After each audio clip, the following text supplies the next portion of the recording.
Nuestro Perú, que es tan diverso, poseemos una gran diversidad étnica, social, cultural y biológica que se expresan en diversos modos de ser, de sentir, de pensar, de comer, de bailar, de vestirnos. Toda esta diversidad va más allá del color de la piel y los rasgos físicos. Se expresa en las formas de vida, como hemos mencionado, en los sentimientos, en las creencias, en las formas de relacionarnos. ¿Qué pasa con toda esta riqueza cultural en la escuela? Hoy, en la Escuela del Aire conversaremos sobre la educación para la diversidad. Estamos con la presencia de Luz Marina Oraica Mormontoy. Ella es docente de educación inicial, también especialista de educación inicial de la UGEL de Urubamba en Cusco, a quien le damos la cordial bienvenida, y también al profesor Juan Icanaque Coveñas, que también es el director de gestión pedagógica de la UGEL Bagua, de la provincia de Bagua en Amazonas, y es productor también de la Escuela del Aire en Bagua. Muy buenos días, profesora Luz Marina, bienvenida al programa La Escuela del Aire. Muchas gracias por la entrevista y estoy a vuestra disposición. Damos también la bienvenida al profesor Juan Icanaque desde Amazonas. Queremos escuchar su saludo, profesor. Bueno, muchas gracias a tu persona, asimismo tener que saludar a todo el público radio oyente. Bueno, esa riqueza que hemos mencionado, esta diversidad que tenemos en el país, esta diversidad es también trasladada a un espacio que es el segundo espacio de socialización de nuestros hijos e hijas. Profesora Luz Marina. Bueno, nuestro país es multicultural y plurilingüe y por tanto la diversidad es muy rica, ¿no? Que en realidad constituye una riqueza la diversidad, que muchas veces lo vemos como un problema. Concretamente en el aula, ¿no? Por razones incluso de cambio de domicilio de los padres de familia o por razones de trabajo, llegan pues a una determinada comunidad y dentro del aula tenemos niños de diferente procedencia. Por tanto, dentro del aula tenemos una gran diversidad que tiene que ser atendida, que la educación tiene que responder a esa diversidad dentro del aula. Profesor Juan Icanaque, pero ¿cómo expresa el estudiante esta diversidad en la escuela? Bueno, permíteme comentarte de que el niño es tan niño así como todos conocemos desde el hogar, que él no tiene reparos en comunicar o transmitir lo que él lleva de su entorno social. Él tiene la libertad. Ahora veamos ahí cómo se conjuga esa socialización que el maestro debe cumplir como rol para poder asociarlos y de tal manera de que todos puedan expresarse sin ningún temor, tampoco tener el motivo como para que ellos puedan guardarse algo de sí, porque tengamos muy en cuenta que la labor pedagógica de todos los maestros en el aula pues es unir ese mosaico cultural que toda la sociedad tiene y que en cada región está manifestado en los estudiantes, y somos nosotros los maestros quienes vamos a juntarlos a través de esta labor pedagógica y poder formarlos enfocando pues a la mejora de los aprendizajes diarios que tienen todos ellos. Como maestros, como buenos educadores, tenemos que tener ese tino preciso para ver e ir focalizando de qué manera podemos ayudar en la enseñanza-aprendizaje de ellos. Toda esta riqueza que tenemos en Lima, ¿no? O capitales de ciudades de las regiones, hay mucha diversidad y a veces pasan desapercibidas. El docente ni siquiera se da cuenta que este niño ha venido de una zona donde habla su idioma, tienen otras costumbres y no es aprovechada, ¿no? En el aula. ¿Qué es lo que está pasando en ese momento? Bueno, una de las cosas importantes que debe realizar un docente o un profesor en el aula es hacer un diagnóstico sociolingüístico, un diagnóstico psicolingüístico para saber las condiciones en las que llega el niño y también para conocer esa diversidad dentro del aula, ¿no? Y a partir de ese diagnóstico, pues empezar a hacer su programación curricular que responda precisamente a esas necesidades, a esos intereses y a esas demandas concretas de los niños, ¿no? Profesora Luz Marina, cuando usted acaba de comentar que es necesario hacer un diagnóstico psicolingüístico y sociolingüístico en el aula para reconocer esta diversidad. ¿Esta iniciativa la hace el mismo docente? ¿Es un reglamento de la UGEL? ¿Qué significan esas dos palabras? Bueno, en realidad El diagnóstico que deben de realizar los docentes es parte de la misma formación docente, ¿no? Porque desde el Instituto Superior Pedagógico siempre se nos ha enseñado a nosotros que lo primero que tenemos que hacer cuando llegamos a una comunidad es conocer la realidad social, cultural, ecológica, política, ¿no? Y también conocer al niño, ¿no? La realidad del niño, en qué condiciones, en qué contexto se encuentra ese niño.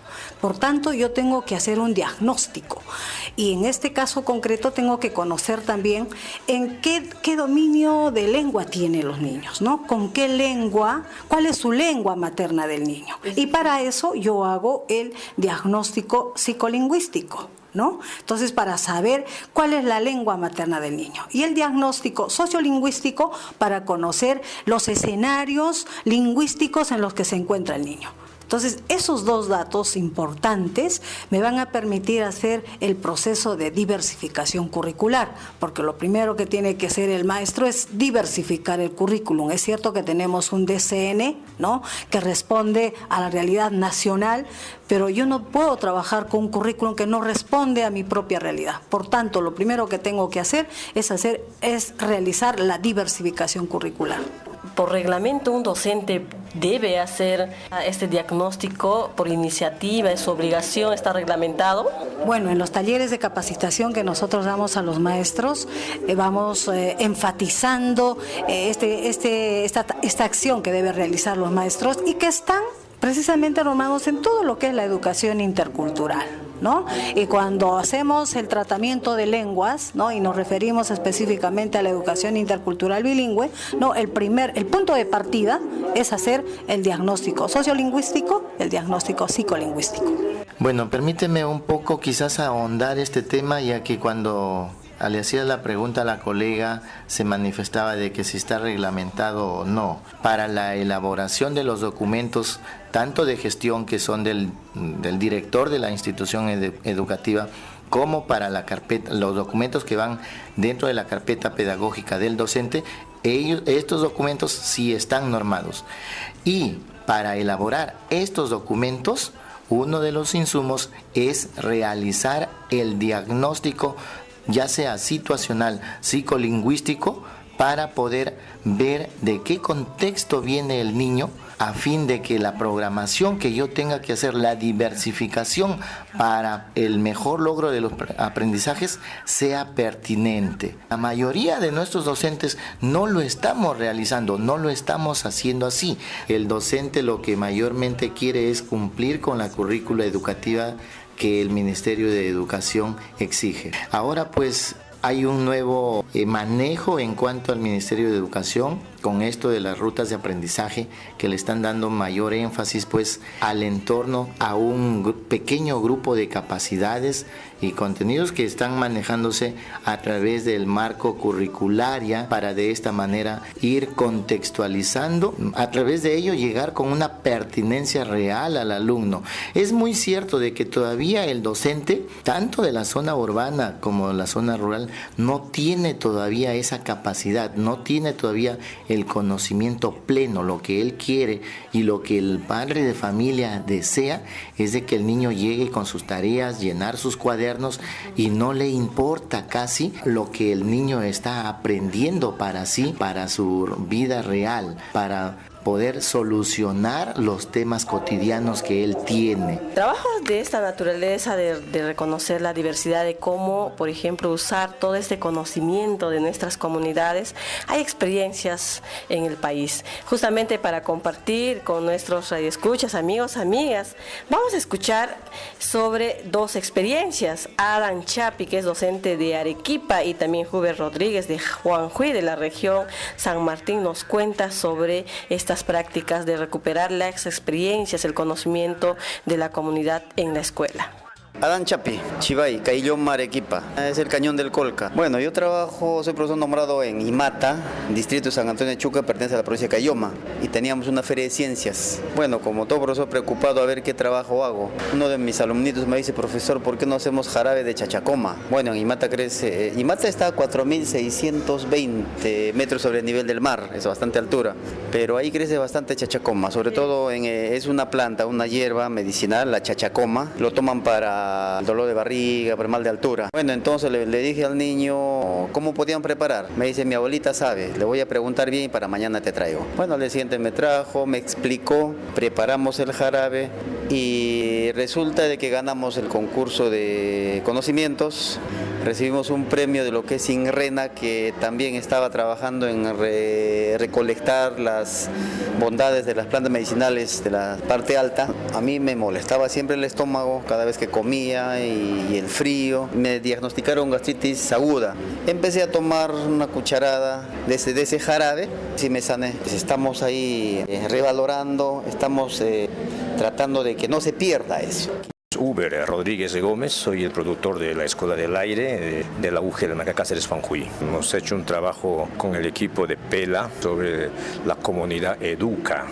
¿De qué se trata esta estrategia? De que se aprovecha a las personas que, digamos, son líderes en la comunidad en una u otras actividades, ¿no? En un taller de capacitación en Juanjuy se ha aprovechado a la señora Cecilia Gómez, una viejita ya más o menos de 70 años, pero muy experta tejiendo, ¿no? Como por ejemplo, cómo hacer una estera. Una estera, digamos, es a manera de una alfombra, pero selvática, pues, ¿no? Y así como eso, hacer tinajas, hacer canastas que sirven, digamos, para ir a cosechar, poner ahí los productos, entre otras cosas. Eso está hecho en base a la hoja de la chapaja. La chapaja es una palmera. Eso se lo ha llevado a la escuela. O sea, entonces las expertas tejiendo se van y enseñan. Entonces, para no perder esas costumbres, entonces los alumnos, ahí se está desarrollando una serie de capacidades del alumno, capacidades, por ejemplo, de comunicación, destreza, habilidades, inclusive en matemática, ¿no? Cruzar cuántos cuadritos tiene que hacer primero para que después haga otro molde, entonces todo eso, ¿no? Bueno, hemos escuchado a Adán Chapi, docente de Arequipa, y Huber Rodríguez, Juanjuy de San Martín. Bueno, Adán nos decía que la hierba chachacoma, que era utilizado para la gastritis, y este profesor también se había sanado con esta planta medicinal, y cómo ha incorporado también en su aula, en este caso en ciencia, tecnología, en este concurso de ciencia y tecnología en el aula.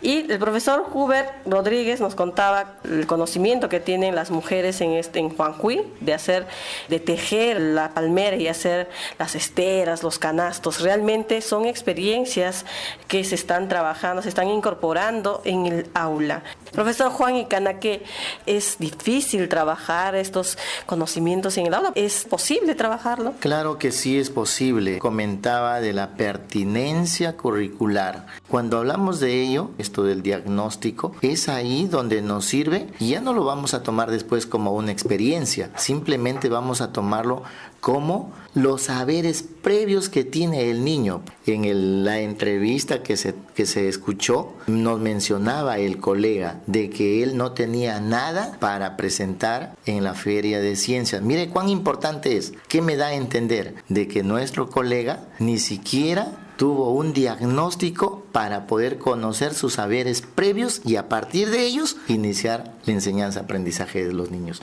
Yo diría de que él hubiera tenido muchísimos proyectos y no solamente uno. Es posible todo, pero que requiere de sacrificio, sí. Que requiere de mayor tiempo, también. Y ahí es en donde muchos de nosotros los colegas que estamos en el campo, en regiones y lugares bastante alejados de la energía eléctrica, en otros casos en donde ni siquiera hay internet, pues se quedan aislados, nos quedamos aislados nosotros, donde ellos necesitan de un incentivo.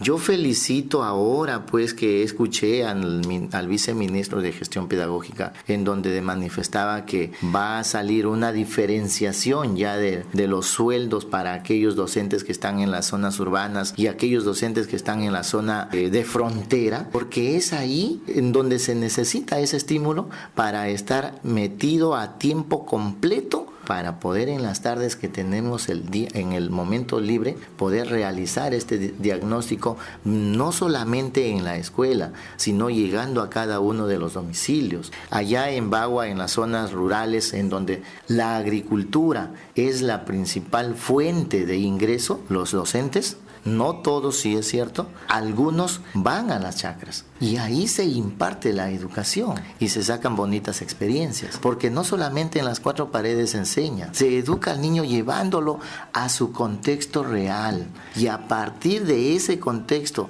obtiene sus primeros aprendizajes. Es ahí donde él va a disfrutar de esa enseñanza-aprendizaje. Bueno, nuestros niños llegan a la escuela con un cúmulo de conocimientos, con un cúmulo de experiencias que tienen en su vida diaria. Y esto hace a que nosotros como maestros tengamos que incorporar esos saberes que traen nuestros niños dentro de la programación curricular. Y no solo de nuestros niños, sino también de los padres de familia, de las comunidades que tienen mucha experiencia. Nuestra riqueza cultural pues trae consigo también los recursos diversos que tenemos en cada comunidad, ¿no? Tanto en flora, en fauna, y es a partir de esa riqueza es que también nuestros niños van adquiriendo muchas experiencias en su casa, en su comunidad, y que estos saberes tienen que estar incorporados en sus aprendizajes. Amigos y amigas, estamos hablando sobre la educación para la diversidad en la Escuela del Aire en Radio Nacional, tu voz en la radio, 103.9 FM y 850 AM. Luego seguimos conversando sobre este importante tema. Me vamos a la pausa y retornamos.